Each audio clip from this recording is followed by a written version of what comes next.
Okay, I'm going to do a video review of Charlie Murder. This is my first video review, but it's also my 137th attempt at getting it correct because I have better ideas as I go. It's the first time I've actually done a live playthrough and commentary at the same time, so I usually have ideas in my head before I record the audio.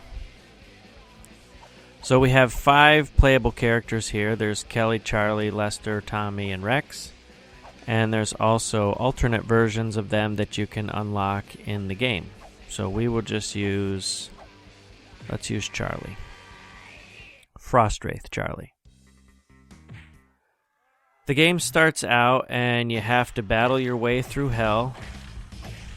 I'll just make this really quick and we'll skip to where you ascend to Earth because I'm going to tell you just a little bit about the story.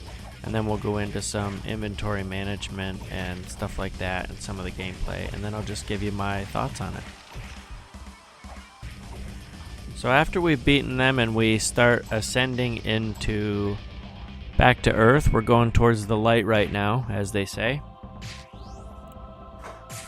And you get up here and you'll see that you are being revived by a paramedic, and there are all of the people who weren't very nice to us.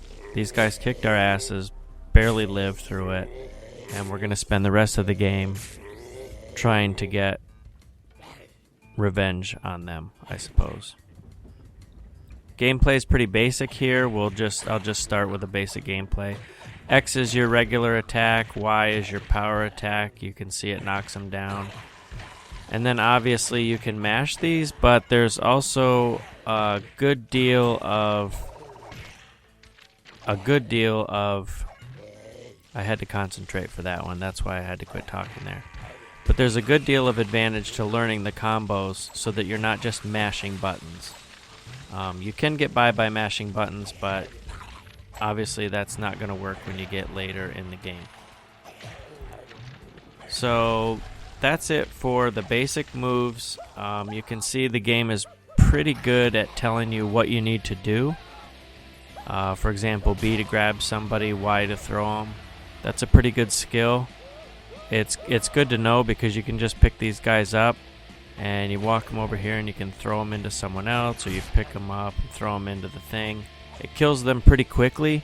But really, your skill base and your magic and everything. Not skill based. Your combo and your magic is really going to be where it's at to quickly dispatch these guys and get through with it. So I'll switch over here and we'll show you an advanced character.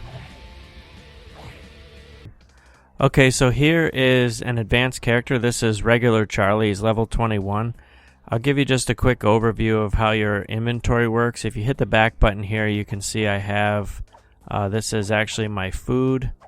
And then I have all of my spells. The spells are you unlock the spells by getting different tattoos, and each character has a different set of spells that they can do, and they complement each other. If you're playing with 2 people, you don't both maybe need a healing skill, or maybe like Charlie has one that can buff everybody's defense or whatever. So it all kind of works out pretty good. You can play with the different combinations.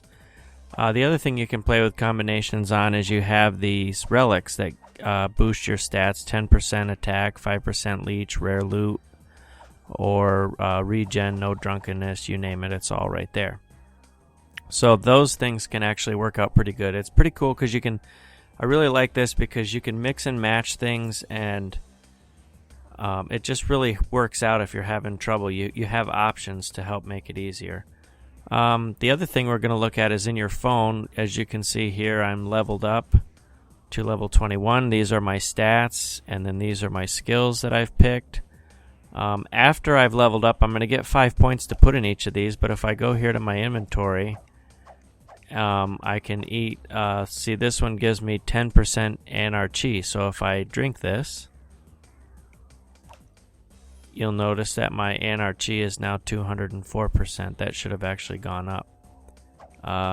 If I go to, let's see, we got anarchy on this one. So this is going to give us defense and anarchy. So we eat that. and we look at our phone. Now we're at 205%. It turned green, so that means we're maxed out. I have videos that are going to explain all of this stuff on how you do that, but it is a pretty cool little system. You can just kind of keep track of everything in your phone just like you do in real life. When you get low on health, you can just eat with the RB button, and you can just eat the whole thing, wrapper and all. It doesn't matter. That's kind of neat. Actually, when you do a pill bottle here, I'll show you, because I'm going to talk about some weapons here for a second. You can blow up the police cars, and when you do that, they give you a weapon. So you can use these weapons to do whatever it is you need to do. Run out of it, throw it at them, pick up the next one, throw a tire at them, whatever. So there's a lot there. It's kind of neat. You got this med kit. So if you're low on health, just eat the whole med kit, because medical kits, not only the stuff inside them will help you, but the kit itself is also has healing properties, so that's pretty cool. The email system is really neat, because this is basically what's gonna it actually has the story. There's some of the story in here. I'm aware of your illegal assault. You know, you get emails that kind of relate to what you're doing, to kind of tell the story. So that's pretty cool. If you get more relic slots, for example, this was an unlock that I did when I leveled up, so it's now telling me I picked more relic slots, but I don't know anything about it. But if I check my email, it tells me I have 3 unique items active at the same time. That was the upgrade that I got, and I get an email telling me that, so that I can use my phone to keep up with what's going on. Squidless is like Twitter, and this is basically your leveling system. You can see there I had 17-some thousand followers or whatever. That's my experience for this level until I hit level 22. So that's pretty much it there. I switch characters real quick, and I'm going to go into what the achievements look like. Okay, so next I want to take a look at the achievements. We'll just give them a breakdown. They're not too hard.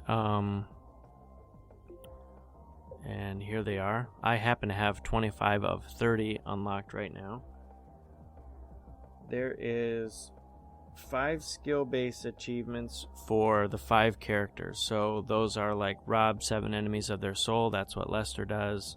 Charlie is a knife-wielding lunatic. So if you dual-wield machetes and sever some limbs, you'll unlock that achievement. Rex can throw arcade cabinets and crush people. Things like that. So basically, the breakdown goes like this. You're going to have, let's see, the 5 skill-based achievements. There are 4 different achievements for completing the game. They are 3 achievements for the good ending in each of the difficulties. And you have just the bad ending in any difficulty, but you're probably going to get it in the first one, I would assume, in your first normal playthrough.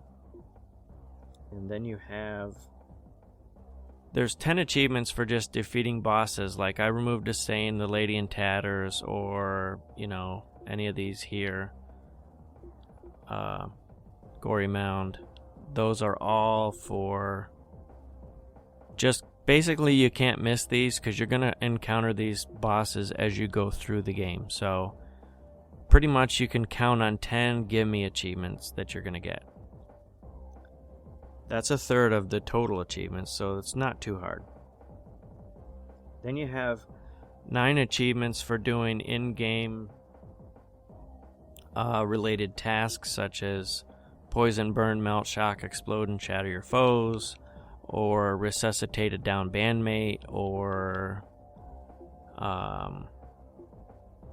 you know, dye some clothes, you know, just trying different things within the game.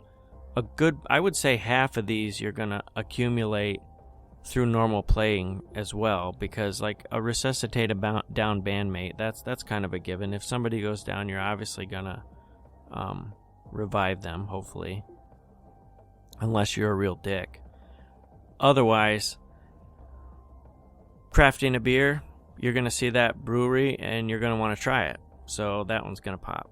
So these aren't too overly hard. They may be a tad time consuming because there are two achievements for collecting. One of them is I'm thorough, which is to find all the relics, and all I can say is it's a good thing you have to play. Well, you don't have to. You can do what you want, but it's a good thing that you have an opportunity to play through this game 3 times, because you're probably going to need at least 2 of those to find all of these, I'm guessing. I have quite a few on one of my characters. And the other collectible one, which I have a guide for, is to accumulate Smocula's body. This one isn't too hard. Even without the guide, you could probably find it, and you're also going to need those for maybe something else that you'll have to figure out. It's actually not horribly hard. I was stumped on it for about 10 minutes, and then we figured it out, and I thought, how stupid am I? So maybe you'll do that too. But just accumulate Smocula's body. There's an achievement, another achievement tied to that. A couple other achievements, actually. Hint, hint. So that's pretty much it for the achievement breakdown. I think you could probably blow through the game in a couple of days by yourself. Maybe 3-4 days. It took me a couple of days. I'm actually still playing it. I think even after you beat it, I know after you beat it, you're still going to want to play it. It's got a lot of replayability, and there's definitely you'll find this desire to try the different characters, because it's a different playthrough each time. Even though you're on the same levels, it's different because it's harder in certain parts depending on what character you have if you're playing by yourself. If you're playing with other people, then they might select a character that complements your character or whatever. I think that's really awesome feature, because you just don't have the same experience twice unless you're playing with the exact same character. So that's actually a pretty cool thing. I'll just give you a quick recap here. The multiplayer is really awesome in this game. I'm sorry I wasn't able to show you any on the video. There are some on some of my other videos, but the multiplayer is a lot of fun. It's really cool to select. You can really change up the game with it, because you can select different magic abilities on your character that you wouldn't have on your character when you're playing single player. It's all customizable right up to everything, to what you're wearing, to what you want in your inventory, to what weapons you'll use, to what play style you'll have. All of that changes when you have the multiplayer. The other thing with the multiplayer that's really awesome is that it's drop in and drop out. So just like in, say, like Borderlands 2, for example, I can join a game with somebody and play with, say, Kelly, and we'll play through this, the 3rd or 4th level. Well, then I can quit and I go to single player. If I load up Kelly, I'm still the same level, and I'm on the 3rd or 4th level right where I left off with my friend. If I want to play by myself, then I can just use a different character, and I don't really mess up my playthrough with my buddy. So that really is really, really awesome.